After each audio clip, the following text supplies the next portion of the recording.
Yeah, positive Almas here, and I got for you guys today my week 8 of EXPNU. Now, before you guys close the video, just a quick little backstory. The reason why this is on Showdown is because I'm actually not facing the head coach of the Anistar Azurills, which is Derkas time. I'm actually facing the assistant coach because the only time that I was free to do this match, Derkas was busy moving into his college dorm, if I'm not mistaken. So I had to face his assistant coach, which is Sergeant of Doakes. Both of their channel links and stuff, Twitter and all that, will be down in the description if you guys would like to go check them out. So this is our second to last week before playoffs for EXPNU, and I can definitely say with confidence that I think the Black City Serperiors will be making it to playoffs. So will we win the whole thing? I don't know, to be perfectly honest with you guys, but we will definitely make it to the playoffs, which is, oh, exciting. Of course, we're still gonna have, well, we don't have to win our next two matches, I guess. We can lose one and win one, but of course, I want to win both because I don't like losing. So, of course, if you guys are excited to be part of the Black City Serperiors and potentially, hopefully, most likely, 99% sure, heading into the playoffs, and make sure to show off your support, hit the like button down below. Now, there's a little bit more backstory to this battle, and I'll get into that when it comes up. But if you guys would like to know what I'm using in this match, the team analysis video should have been uploaded right before this, so you guys can check that out, or I'll add it to the description when I have time. It's just I've been really busy lately, guys. Well, actually, no, I don't know. It's just I've been really stressed out, basically, and just busy and just yeah. Anyways, team preview. The hugest threat that I saw on team preview was Chandelure. Reason being is that the way that me and Blunder went about handling Chandelure was foddering something off, then pursuit trapping it with Crocodile. Basically, that's really the only way that we can deal with Chandelure if he's modest choice specs. Timid Scarf, even modest Scarf, I think, doesn't knock out Crocodile with the Fire Blast.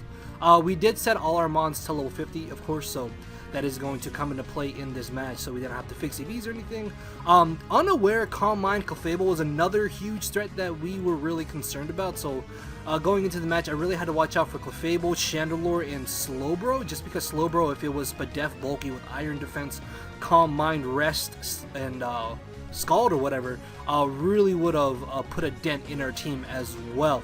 But yeah, with that being said, looking at his team, I was originally planning to lead off with Rotom, but I really didn't want to risk him potentially lead Chandelure, just because Chandelure can pretty much nuke anything on my team if I get a bad lead against it. So I decided to lead off with my Altaria, just because I know that I can eat a Shadow Ball and a Fire Blast, but actually ends up leading off with Clefable, which is really good for me, just because I am actually adamant max attack now, literally throughout like the whole first 6, well, yeah, no, I had 5 matches because I couldn't do one, and then I had a bye week. But for every time that I brought Altaria, basically, it was always a bulky DD. Blunder convinced me, Thunder Blunder being my assistant coach, convinced me to run Adamant Altaria just to pressure Clefable more, because it is a roll, if I'm not mistaken. Max attack return from Altaria is a roll to 2 KO Clefable. So right off the bat, I'm going to go straight for the return, do a clean 55%, which tells me he's not max defense, max HP, so I was thinking that he was more especially defensive invested, as he actually ends up making a bit of a questionable play and going for rocks. In hindsight, I think he definitely should have just been aggressive and gone for a Moonblast. I think that would have been a better play for him to do, because you're going to see that if he had got off the extra damage with Moonblast, that really would have helped him later in this match. But here, I literally have no reason to not return again.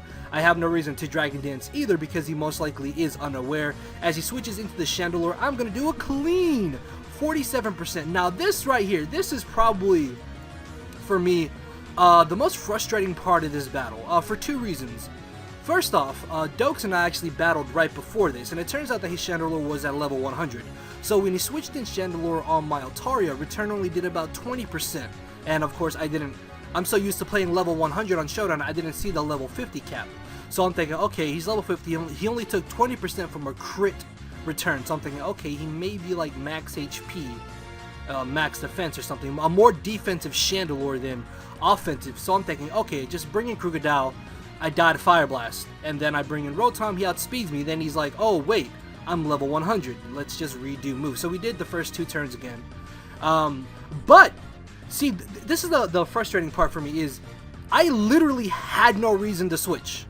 Like, there was absolutely no reason for me to have to switch into Krookodile here, because I could have easily stayed in with Altaria, ate another hit, ate a Fire Blast and Dragon Danced, and outsped him.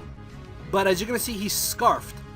Actually, well, yeah, because I could have just stayed in and gone for a return again, or I could have Dragon Danced, and I'm pretty sure that I would have been able to take Fire Blast, because it was only Spec Chandelure was really a huge threat. Actually, let me run a quick calc. I don't know if you guys can't see it because it's on the other side, but at level 50, Fire Blast does, actually you can see right here, 30 to 36%. So like I said, there was really no reason for me to have switched. Even if he had Shadow Balled, I guess that kind of would have been bad.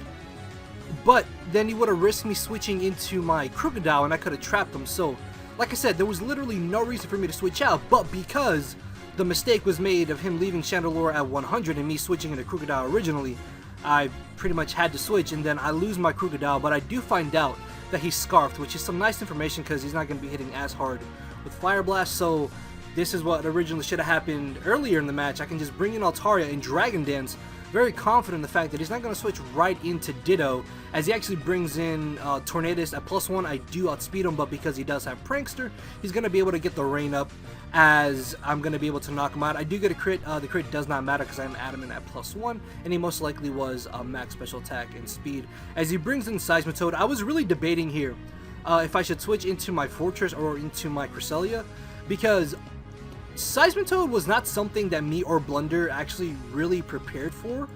Well, Rain Dance Seismitoad was something that we didn't prepare for, because he never mentioned it.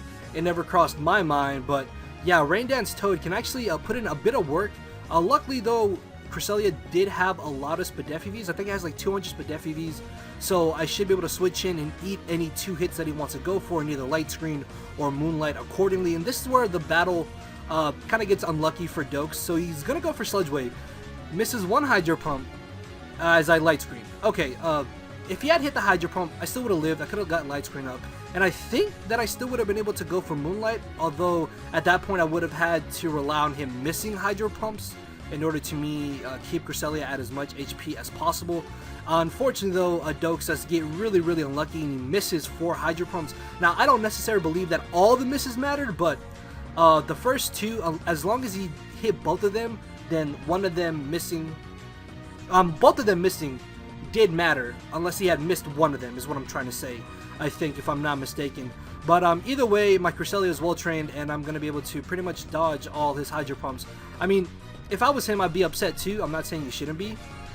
Unfortunately though, that is part of the game, and that's just the universe we live in. He misses those Hydro Pumps as he brings in Chandelure. I have Cassiberry. This is why I had Cassiberry, because the full HP I could have taken a modest specs, a Shadow Ball near the Light Screen or Moonlight or Psychic accordingly.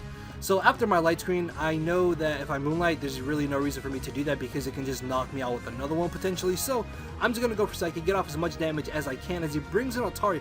This thing is, right here, the rolls is 44 to 52%. This is Timid Spec, this is Timid Scarf Chandelure, sorry. And it does that much damage to Altaria. That really scared me because I was actually very close to Dragon Dance in that turn. Good thing I didn't, as he brings in Ditto. Here I make a really questionable play. It's just a giant blob. Why? Basically what I was thinking was that he wasn't Choice Ditto, because he already had Choice Scarf Chandelure. Why would you have Choice Scarf Ditto as well, right? So I thought that he would try to transform into me, force me out, and start Dragon Dancing. And my Fortress doesn't have any Steel type moves on it, so I couldn't touch his Ditto if he did start Dragon Dancing at that point. Unless I was able to stall him out of the 5 returns that he does have, which, I don't know, I might have been able to, unless he got lucky with crits and stuff. Then there was really no reason for me to switch into Fortress and risk him Dragon Dancing and potentially sweeping me.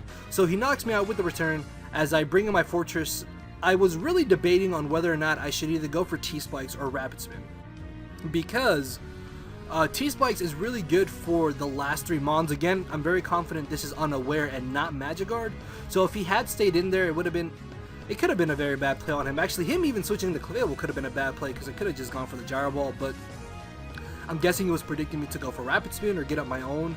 hazard, but at this point I thought the T-Spikes would be more beneficial to me, just because if this Slowbro is specially defensive, then he can still actually win this battle. So I know a Fire Blast is coming my way. I have no switch-ins to this Clefable anyways, as I can bring in my Rotom. Now, as I mentioned at the beginning of the narration, at the beginning of this match, I knew that he wasn't going to be max defense and max HP Clefable.